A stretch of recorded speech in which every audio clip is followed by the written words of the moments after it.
তো একের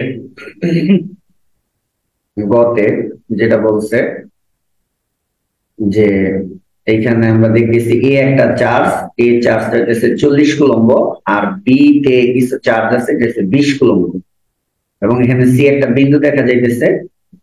আর এ থেকে সি এর একটা দূরত্ব দিচ্ছে 18 সেন্টিমিটার, আর সি থেকে বি এর একটা দূরত্ব দেওয়া আছে 6 সেন্টিমিটার।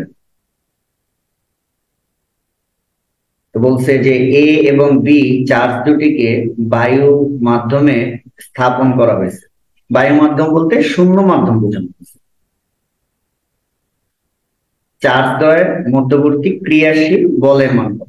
তাহলে এই যে দুইটা বিন্দু চার্জের মধ্যবর্তী যে আকর্ষণ বা বিকর্ষণ বল, সেটার সূত্র হইতেছে এফ সমান সমান C into Q1 Q2 divided by D square.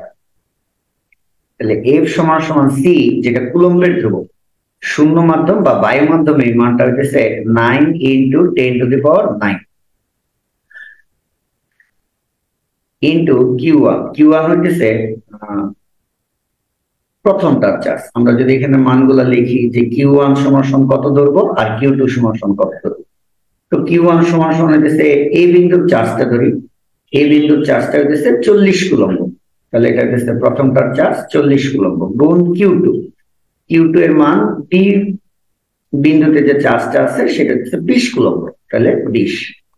R D হইতেছে এই যে 40 কুলম্ব চার্জ আর 20 কুলম্ব চার্জ এদের মধ্যবর্তী দূরত্ব, অর্থাৎ Q1 এর মান 40 আর Q2 এর মান কত 20, অর্থাৎ Q1 আর Q2 এর মধ্যবর্তী দূরত্ব হচ্ছে ডি।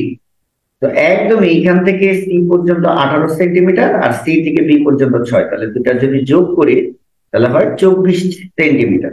এটারে মিটারে নিলে 100 দ্বারা ভাগ দিতে হবে আর একটা স্কোয়ার করতে হবে। তাহলে এইখানে একটা এফ এর একটা মান আসবে আকর্ষণ বলের, যদি হিসাব করি 9 ইন্টু 10⁹9 ইন্টু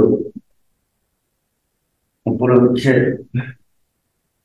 40 গুণ 20 আর নিচে হচ্ছে 24/100।